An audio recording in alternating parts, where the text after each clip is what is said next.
Good morning.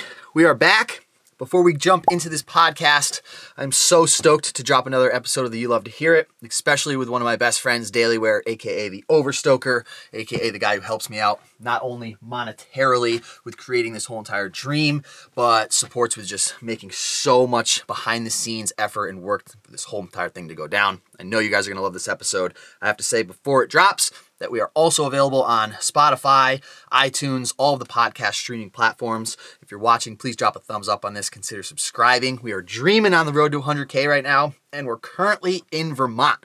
So if you guys are trying to figure out where we're going to be next, Casey-Willax.com, we updated the schedule. We have the next, I think, 2 weeks of the East Coast. We're going to be in New Hampshire. We're going to be in Vermont. We're going to be in Rhode Island, Connecticut, a bunch of places. So Casey-Willax.com, follow along, stay tuned. So stoked to share this with you guys. I know you're going to enjoy it. For the dream.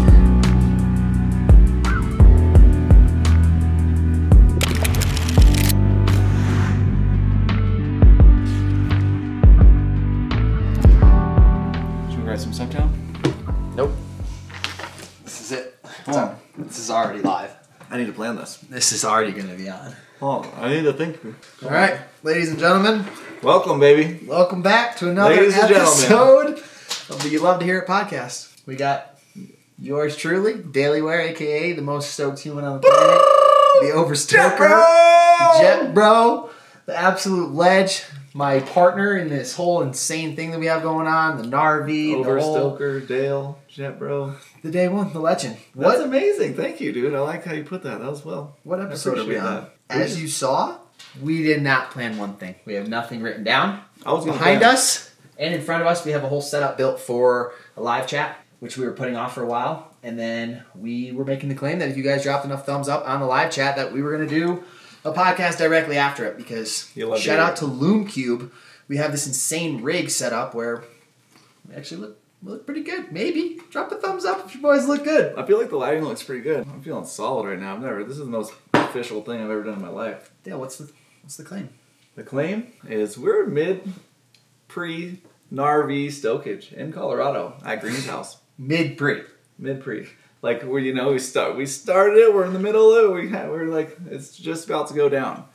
And we're kind of in the middle of debating going all the way to SoCal, working our way up Cali, or going towards Michigan, working our way to the East Coast. The options are unlimited. In the US, we can drive to the East Coast, we can drive down south, we can drive. So far we've done Utah, we've been in Colorado, we've been being pampered in the Gnar V because Daly hooked us up with his spot in Utah for a while. And now we've been posted up at the Green's house. We've had houses to chill in. It's been different. It's been a dream come true. This whole thing's been a dream come true. It's been a heavy week. If you guys haven't been following, bomb hole. Casey had a board drop. Just January alone has been the most insane month of my entire life. I'm realizing this right now. And we got 2 more months of this. And zero plan. What do you think about TCAP being gone? TCAP being gone, man. I think we're going to ever see him again. Our nutrient levels are going to go down without the guy. Yeah, we're going to miss the guy, but we'll get him back. And there's a whole lot of stoke we've been whipping up. We should break into some old past for people who don't know who you are, how we met, how is this even existing? I remember the first time I met you on snow. I had hung out with you, ride dirt bikes and stuff through mutual friends before, but I saw you coming in. I gotta get it right. It was front 180, switchback 5 butter at Snowbird, and I was just like, oh my god, we got another oversender right now. This kid is insane. I remember your reaction. You were like, what? You rip like you could keep up and rip like me? Blown out of my mind. But yeah, that was heavy. I think I met him before that. I knew what he was doing, and we met up at Snowbird, and I was fully overstoked, trying to show the boys what's up, and like the snow was all time, and I was just bombing and sending everything. You've seen me get loose before, so I'll bring some of the clips up if you guys are watching on YouTube. If you guys are listening, you won't be able to see the absolute madness from this man, but I knew basically instantly. I was like, I've been looking for another gnarly dude to shred with and throw down, and you live near Tahoe. Where was the first time I rode with you? Was that in Utah or Tahoe? Oh man, the first real rip session when you were like you didn't understand how hard I ripped. It was Snowbird. That was the one, huh? I vividly remember that front one. So how was it Snowbird though? That doesn't make sense. No, to ride with you there for the first time. Definitely probably Boreal too. I'm gonna have to go back and look at these vlogs. That's one of the good things about having everything documented. There's a lot of times when I've needed to know something, or somebody was making a claim, and I'm like, no. This happened on this day, and then being able to run back. I mean, you gotta have a pretty decent memory of what the video was about. I mean, the whole moment was insane because my passion before that, I had a clothing company for 10 years. And you didn't know I had a clothing company either. Remember when you saw my boat and you're like, what, you got a clothing company? I didn't know what DalyWear was. I was like, DalyWear, bro. We're sponsoring Zach when he was 14. So run it back even more when you're in high school. Let's go back to how the clothing thing started. What were you trying to do with it? Where was the ambition? Oh my gosh, that's gnarly, dude. In 7th grade, I had this one-piece Volcom suit. It was all puzzle pieces. Puzzle piece Volcom suit. I painted my snowboard. I started out Ride for Life, RFL. It was RFL before DalyWear. So I painted my snowboard to match my shirt, my outfit. And then I painted a hat to match the outfit. Then I made a shirt, tall tee, that had puzzle pieces coming around that. So I was this crazy 14, 15-year-old kid airbrushing. How much different than right now? Same kid. Painting t-shirts to match my snowboard fit. And then all of a sudden I was painting my homie shirts. Yo, you mean a shirt? And I'm painting them shirts. And then I'll change it to DalyWear because the RFL thing was taken. And your last name is Daly. My last name's Daly, so I needed to keep that going. And if you're going to wear stuff daily. DalyWear. That's pretty sick. Kind of made sense at the time. And then, so you were telling me that you had a physical shop? I was making shirts in my hometown, giving it out to homies, starting to sponsor kids. Met up with the local screen printing guys, and I said, yo. I started renting a space there at their shop, painting my DalyWear shirts. Partnered on them with a neighboring storefront, opened up my own clothing store where we were printing locals t-shirts and selling them. So we print them, sell them, and it was a whole thing. How Print, old were you? sell. Man, I must have been 19 by this time. And where? 19, 20 in the Bay Area. You grew up in the Bay. Yeah. Slanging t-shirts. DalyWear. Yeah, I was hustling hard. I got videos of it. It's pretty funny.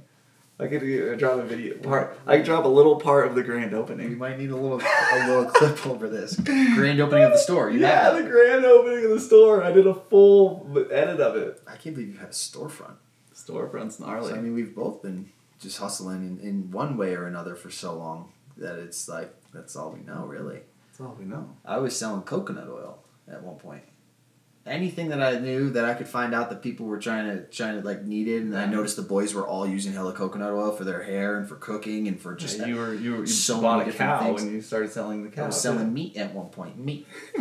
Bought 410 or 400 pounds, 420 pounds of grass-fed beef from my local farm. Split it with two homies, and was able to get like straight top sirloin New York flank steak down to $5 a pound. And they're selling it for $26 at Whole Foods. And mine was fresher, local, natural, never frozen, never shipped. Like everything was just so proper. And I'm like, I'll sell it for $10. Make just enough to eat and survive, and then they're going to need coconut oil to make sure that the pan doesn't stick on that. So I'm slinging the coconut oil to them and the meat, and it's just like insane. I was selling lighters at one point. Because I kept seeing people I can't believe that. on the chairlift trying to spark cigarettes. And I was just like laughing at them all the time. It was so funny because it was always windy and they wanted to do it so bad. So you're selling the proper lighters. I found an electric lighter that popped out with a little USB, and you flip the thing up and it's just a red coil. So you just put it up to it in the wind. I mean, a creative entrepreneur mindset. You're going to do whatever just you trying, can to do what you want, be able to do what you want and live your dream. And they were selling them online for $20. So I hit them up. I asked how many for 100. They said they'd cut it in half. And now I was selling them on the hill, free shipping. $20 right there, cash in hand. It was crazy. Dude, that's a trip right there. Just anything to keep it alive. If somebody wants to ride somewhere, like I'd be the first one. But I'll bring you. They're like, oh, dude, for sure, I'll throw you $40 for gas. I'm like, I got a full tank, brought them halfway. It only cost me half a tank. I just came up on $30. I'm like, that's what living in my car, traveling around, trying to just get by and snowboard and be a shred bum. Not working for someone else, doing your own little thing, so you can keep doing what you want to do. And I was in the meantime working for someone. You're still doing that too. Still shoveling driveways, still shoveling roofs, cutting grass, painting, hanging trim, anything, you name it. I'd be down. I was just trying to stack up because I didn't know what I was doing, and I knew that eventually I was going to know what I wanted to do. And having money when you know what you want to do is like, it changes everything.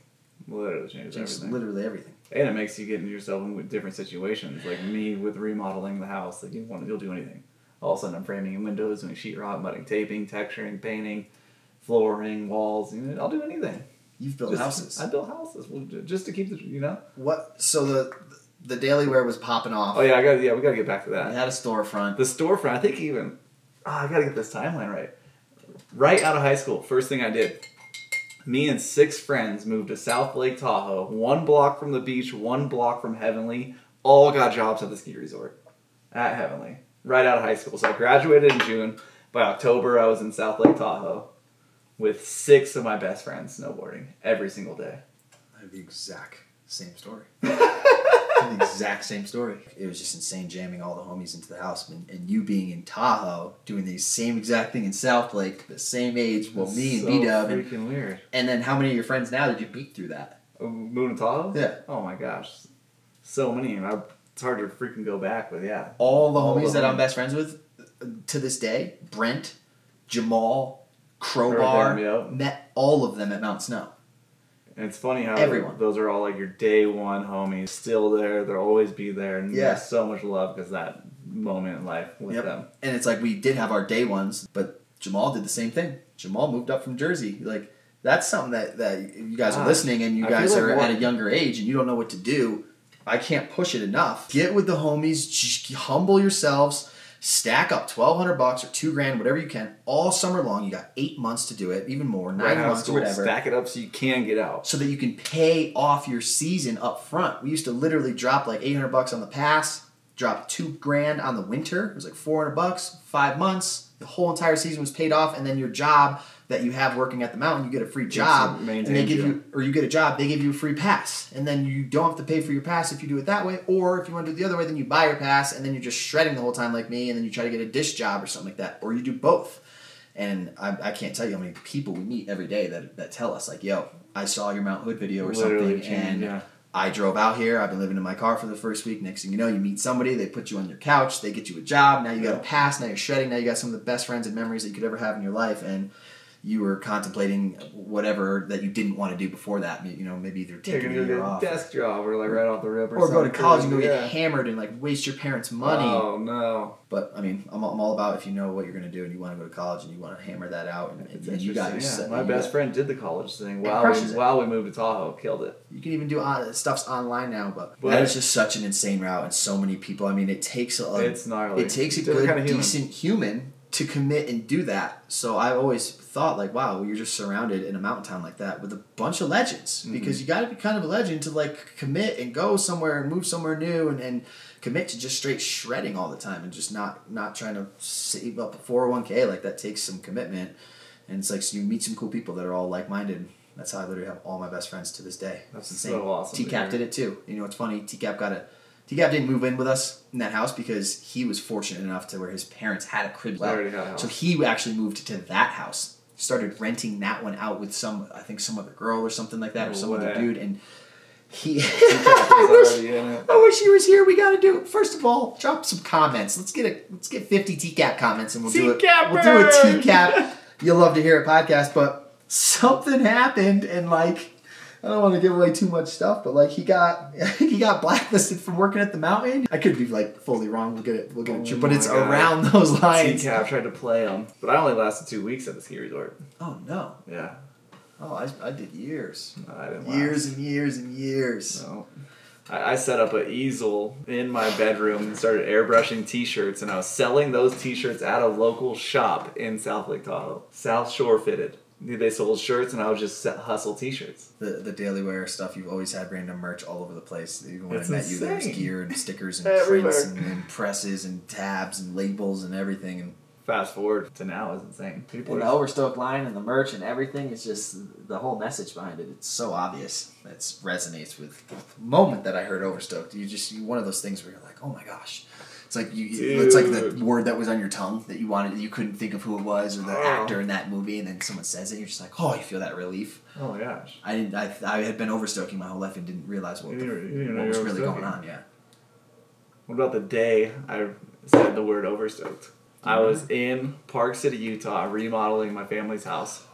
It snowed a foot every day for like 2 or 3 weeks. It was insane. Powder day every single day. I was overstoking. Went to this resort, took one of the best runs of my life. Right after that, I go into the restaurant. Lady behind the desk gives me a golden ticket for the day. to have anything you want, as much as you want, inside the restaurant. Mid-lodge. And then I'm like, are you kidding me? So I walk out with 2 piles of freaking food. Homie's with me. He's like, what's wrong with him? He was just freaking out. He didn't know what was going on. I was just, stoke levels were all time. Fully maxed out. Everything I went around was just insane. And I want to say I got like... So when did it get say? I ended up getting like 5 girls' numbers that day. Oh, you're psychic. It was insane. And then I got home and I was just... I thought about it. I was like, I'm overstoked. I just had the best POW day, met the sickest homies, got free food. All these girls are just throwing their number out to me. It was insane. I was overstoking. POW. You said it to yourself at your house? I was just like saying to How old were myself. Man, that was probably... I was 27? No. I was like 28, 29. Oh, so you just... This is recent, yeah. I mean, I got Get Stoked t-shirts from EST, 2010. 2019. Yeah, this is new. Before that, it was Get Stoked, Stay Stoked, Stoked, everything stoked, but then Overstoked hit after that day. And you were like, this is... That was one day. Isn't I was stoked. overstoked. This isn't stoked. I've been stoked, and this isn't what I was feeling all those other times. That's a funny story right there. The Overstoked day. Perfect day. Wow. It was gnarly to take in. But yeah. That was gnarly to take in right there, honestly.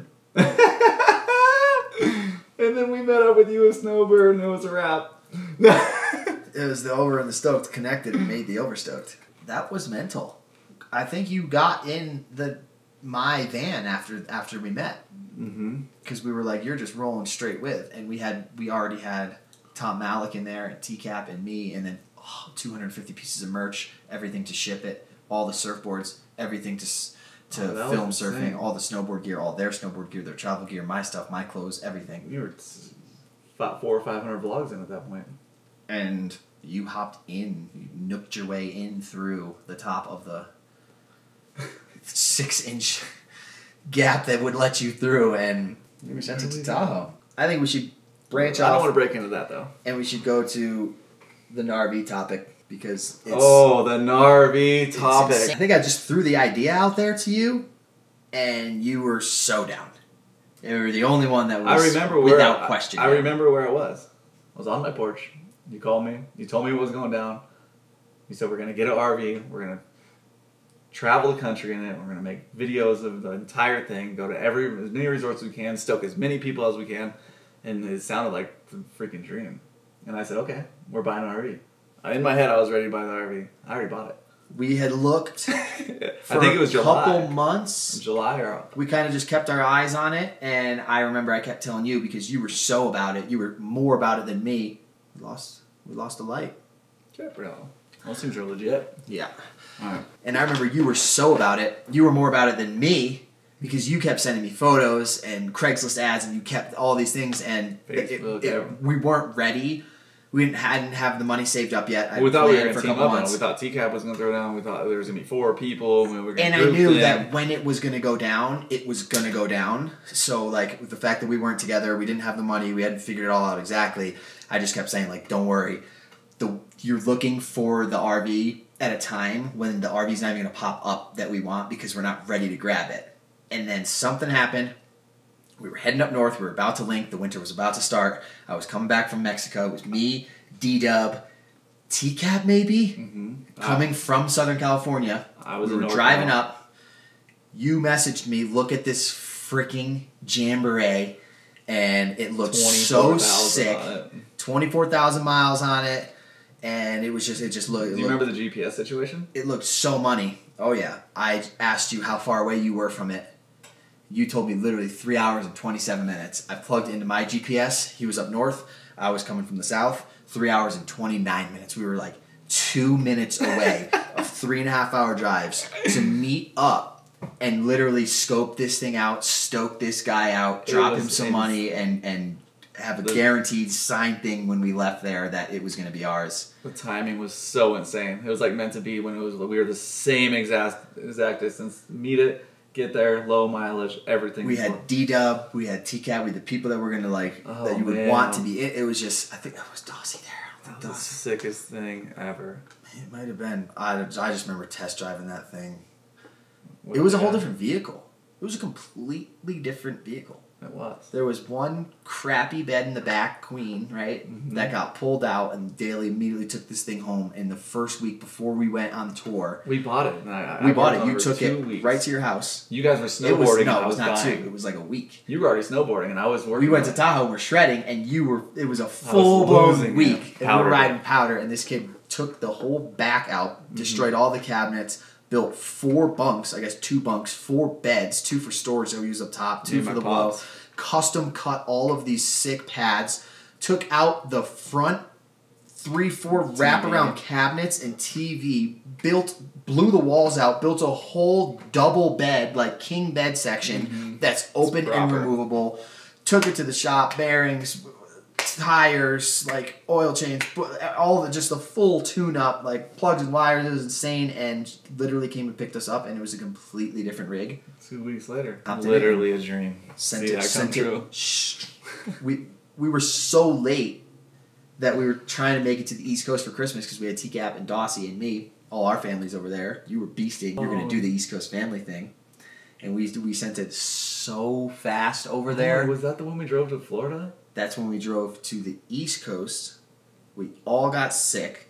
We bombed that thing across the entire United States. In like a day and a half. A couple days. It just straight ran. I think it was 38 hours, 42 hours or something like that. Insane. And we got there, hopped in the Ranger, drove to Florida. 23 hours non-stop from Connecticut to Florida. He drove the whole way. He edited the entire way. And it was in a rainstorm. It was downpouring. No windshield wipers and no headlights. The windshield wipers were literally doing nothing. It was just water was still on there, and the headlights on high beams were lower than your You I did 17 hours. You did like 5. Yeah, but we made it. And then that's just a random thing that came off. But when we went back up, we got to complete the Gnar V Tour for people who have joined recently and are the making of the Gnar V, where our first travels in it. And so we got back up after Christmas. We all made it for the holidays, and that's when we threw out an Instagram where we were trying to wrap the thing or paint it basically flat black because it looked crazy, like old beat up retro style, but not like cool. Yeah, we were surfing. We were on a surfing. And we literally had a straight bargain of a bunch of different people that were recommending people at different prices, and the one homie Lucas dude just came through. Straight up dialed us in for like 30% of the cost. And, I mean, we straight hooked him up. He's claiming he's been busy ever since. Just so sick. And, like, to have that experience and, like, to keep it built by the community, within the community, from a homie who literally shreds. And it's just, like, such a G. We dialed him in with gear and everything. But I designed the whole thing on Photoshop. Pre-designed. Well, first he wrapped it straight flat black with this insane material where he had to heat up and stretch mold every square inch of it, and he had a giant warehouse where he could pull it in and have it warm and do it. And we seen, dude, when we laid eyes on that thing for the first time, it was the dream. He crushed it. It was an entire. It went from That was when it went from 96 to 2006 to 2008. 2008 was that, and then it brought the value up insane. And then and then basically the next day he told us that he could get those stickers done, and TCAP was freaking out because we were just on the East Coast straight handling business, trying to get this Gnar V all dialed and black and perfect with logos and everything. And TCAP straight up booked a flight because we were taking so long to Colorado and bailed. And we 2 days later did all of the logos, got everything handled on the East Coast. The homie Lucas helped with everything. You designed them, you sent them to him, you printed them, we put all the Candy Grind and Lego and all banger companies on there, decked the thing out proper, and found a parking lot. Or no, then we brought it to Adam and flew straight to Japan. That was insane. Straight to Japan. How that all Called worked out. TCAP as he's landing in Colorado, and we're like, we are getting on a plane in 3 hours. We just found out that Niseko got like 4 feet yesterday, and the next 2 weeks are supposed to be like 20 feet. And he was just like, oh, dude, all right. Let me know when you land. And he booked the flight. Were in Japan without and he TCAP. showed up 2 days later and literally had the most valedictorian setup you've ever seen. Straight gift wrap, the private bedroom by himself. That was the heaviest send of my life. That was the heaviest send ever. then that's how the Gnar V. That's how the Gnar V became. And then That's we still haven't even graphics. really ridden it around. Well, the problem was when we spent a month in Japan. We got back from Japan. Then we got to the Gnar. It was wrapped, ready to go. And we did a tour, and then COVID didn't want us to real stoke quick. people out. Shout out Adam, because the homie Adam, the mechanic, the diesel mechanic in Massachusetts. We came back to a dialed-in rig. Everything. He dialed it even more. He hooked it up so good. Steering column, new bearings, this, that, alternator. It's just, if it had a chain, he'd replace it. If it had a gasket, he'd moisten it. Once again, the community is just insane. And We're going to stoke him out next time. To get to the end, like you're saying, where the tour got shut down, that was probably the best tour we've ever been on. Because we started on the East Coast, fresh off of Japan, and we just started... We murdered the East Coast. Perfect North, surfed in Lake Michigan, all the Indiana. We snowboarded Ohio, Mad River. We did all those places. Did we do a quick Colorado, and then New Mexico, Arizona, Bear, Baja, and then on our way back up, we ended up getting up to Tahoe, and then I think we did a day or two in Tahoe. And the best part is this is all vlogged. The whole thing's The whole thing is logged. There's proof. Insane. There's proof. And then. Yeah, then it was like a crazy COVID thing, and we all separated. And I literally did not see you until next winter. Mm-hmm. That was insane. Bailed on everything. Well, I went full surf mode. You could just still wakeboard and boat, and I was just like, I'm just getting my surfboard. You're surfing. That's the Gnar, dude. That brought us to the Gnar, and that brings us to. Now here we are. Tour round 2. Flat black, sitting in the driveway, ready for some logos. We potentially have someone in Colorado that's going to be able to help us out with that. That's huge. And we're just trying to revamp it, keep the logos new, keep the logos fresh, keep new sponsors, new stoke, new gear. We've even had some people reach out to us that have smaller companies, and we would be willing for sure to help. Obviously, you guys help support with stuff, and we can help hook you guys up, get some smaller logos on there, and dude, that'd be tight. Dude, it'd be really tight. I'm so about the community and what we've done, what we've built. Just in the past 3 days, Daly flew into Colorado, dropped a story. Anybody can pick me up. You reshare it. Boom. Oh my gosh. Supporter Homie picked me up at the airport. Drops him off at the Caribbean at literally Operation 2 a.m. And then TCAP today, same exact deal, but opposite way. Shared a story. 6-10 hours later, somebody dials him in. He's off to the... it's just unbelievable. We needed a ride home the other day. We were on Main Street, and I literally looked at TCAP and said, let's just stand here, and hopefully somebody will see us and bring us home. 2 minutes later, homie's driving by psyching, and we're like, yo, can we get a ride? And he brings us down the road. Well, it's what you've given your life by giving everybody content, and you put that in, and that people recognize it. They see you, and they got love for us, and they want to support. That's what it's about. That's insane. That's what the whole thing is. And putting yourself out there, because a lot of people won't go out there. They're not going to go randomly somewhere, no plans, on a limb. But then that's when the best things happen. It really You're like, well, I'm going to get there. Right off the rip, I met a cool person in the airport. Traveler, stoked. But best plans or no plans. Yeah, you got to leave that open for opportunity. And I feel like allowing some people to see us stoke in Japan and see the way that it goes down definitely helps inspire people to be like, oh, that doesn't look that gnarly. They stayed right there. They took that bus. They went there. All right, we've been all over the place in this one. What's next? Teaching me how to surf? I was about to say, what is your relationship with surfing? You got a unique one. You're very... I like to wake surf. I rip. Very emotional. I grew up wake surfing, but going out there in the ocean and just getting fully annihilated and humbled is gnarly. We don't have the drive yet. We were saying the other day that because you try to surf with me and then I just try to go to the gnarliest spots, that I just put you in the most insane predicaments. So your idea of what surfing is gnarly. It's wicked gnarly. Gone out in the craziest situations, ending up in the dark, water slamming on rocks, my arms are dead, face on the board, trying to paddle. What's it gonna take? No. Before that, what is a time when you've enjoyed surfing? What is your ideal? Enjoy surfing? Like, what's the memory you have of when you actually just the point break in Baja when all the boys, it's just coming. You could wrap around and you're not getting annihilated. Point breaks are a whole different situation, and there's not too much rocks in front of it. Definitely rocks at point breaks, but we're breaking it away from it. So and it's like a pretty consistent wave, so there's not as sectiony where you're just going to get thrown into the rocks. It's your mistake if you fall. A safe point break. What's an ideal size for Dale? About 3-4 foot. And what does 3 to 4 foot look like to you? Like, you know, not like this big. I don't know. It's hard to say. Yeah, 2 to 3. 2 to 3. About 2 to 3 feet. 3 to 4. I'm more of a longboard style. I like the longboard vibe. But if I got up on a shortboard, it could change. It could change. It's interesting because you want a 6 or 7 foot looks like a full longboard. Because you're such a Grom. Mm-hmm. No one knows you're 5'2", huh? No. Everybody thinks you're normal height. 6 foot. No, surfing though, I feel like They're gonna start thinking that. I'm 5'2". It's all good though, you know. We need to get you some tropics, some board shorts. I think we're gonna end up somewhere tropical soon. Crystal tubes, nice beach break, but still point break. Coconuts. Coconuts would be sick. Coconuts and monkeys.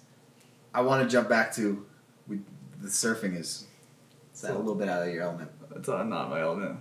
When's the first time that you touched a snowboard? With my brother at Sierra at Tahoe. How old? Ooh, I'd say 10. 10 years old. So 40 years ago almost? Mm-hmm. That's insane. It's gnarly. It took over my life. Sierra Tahoe. I remember crying, sitting there. I wish we had an air horn right now. Because they deserve a huge shout out. Sierra, this is my first place I ever rode. Sickest resort in the world.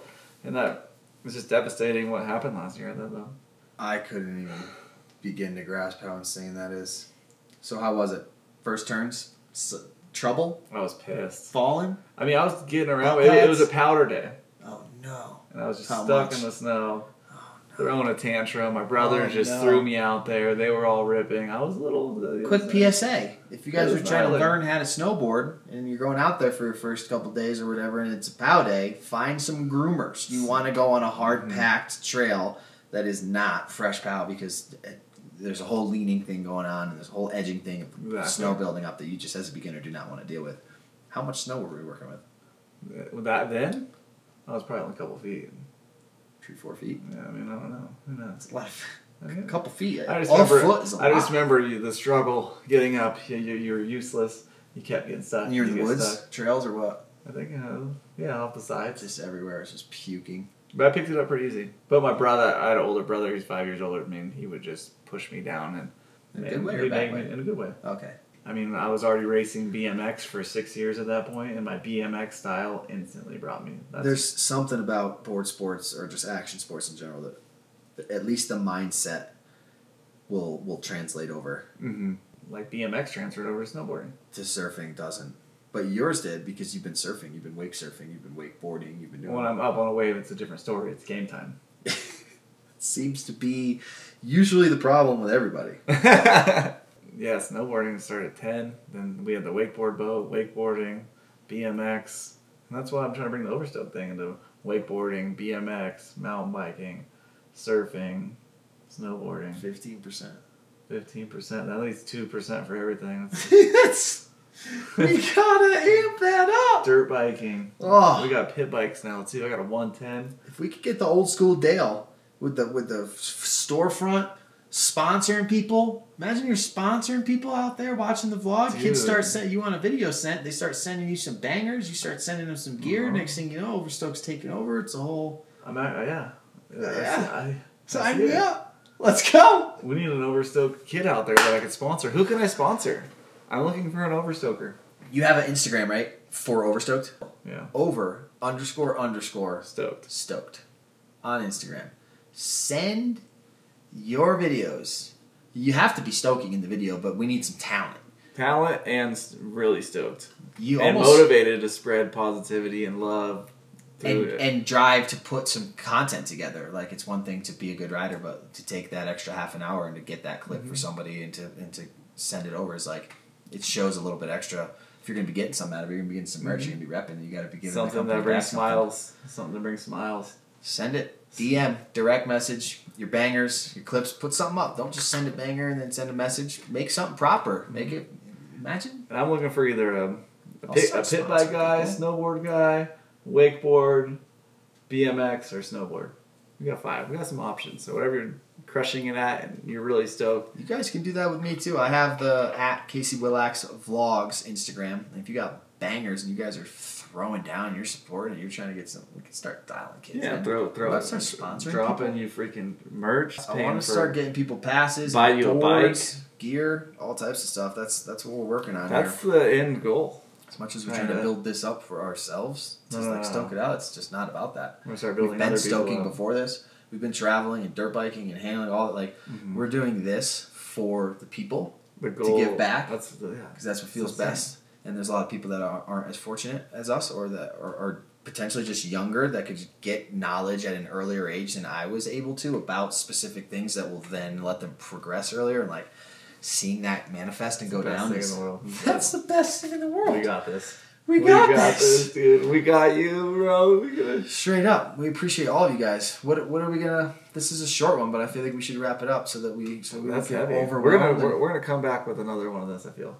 Drop some comments in the comment section for part 2 of DalyWear, the You Love to Hear podcast. What do you want to hear? What do you want to hear? We've touched on what you when you started snowboarding. We've touched on how we met. We've touched on the Gnar V and how the whole thing went. Future things we should take a little. Yeah, drop some comments on what you want us to see in the future. What you think we should do. Where we should go. Drop a thumbs up on this. If you guys are watching on YouTube, we appreciate it. Drop a subscribe. We're close to 100K, which is insane. I just hit 5K. And if you guys are driving, then you can listen to it on the road. We're on all streaming platforms, iTunes, everything, Spotify. Heavy. Somehow, I know. I just somehow figured it out and dialed it in. That's I think Digab helped me out with that. Hope you enjoyed the podcast. That's heavy. First podcast I've ever done. Socials, at DalyWear. At DalyWear, Overstoked, everything else. .com. What do we got? .tv. Overstoked.tv. Right? Oh. We got a book or anything? You got a book coming out soon? No, we got a lot of stuff. You got some promo codes? We're trying to shout out some sports. Lil Wayne. Pit Viper is working on the promo code. We'll let you know that happens. Shinesty. If you need a neon onesie, these guys are hooking it up. So Overstoked discount code for them. And that's it for now. We'll leave all of his stuff all in the my description. Pressing it all at the house, one of a kind. Each one gets a random little press next to Jet Bro. They're all subtly different. They're all subtly customized for you right now, and so check that out. Hopefully, we'll be able to blow that up bigger and do it right soon. But there's gonna be some real stuff coming soon. This is just like the pre-stoke. Thank you guys for tuning in. Yeah. Thank you to the sponsors for supporting as always, and we will see you Jet Bro in the next episode. Thank you. Love you Love guys. Yeah.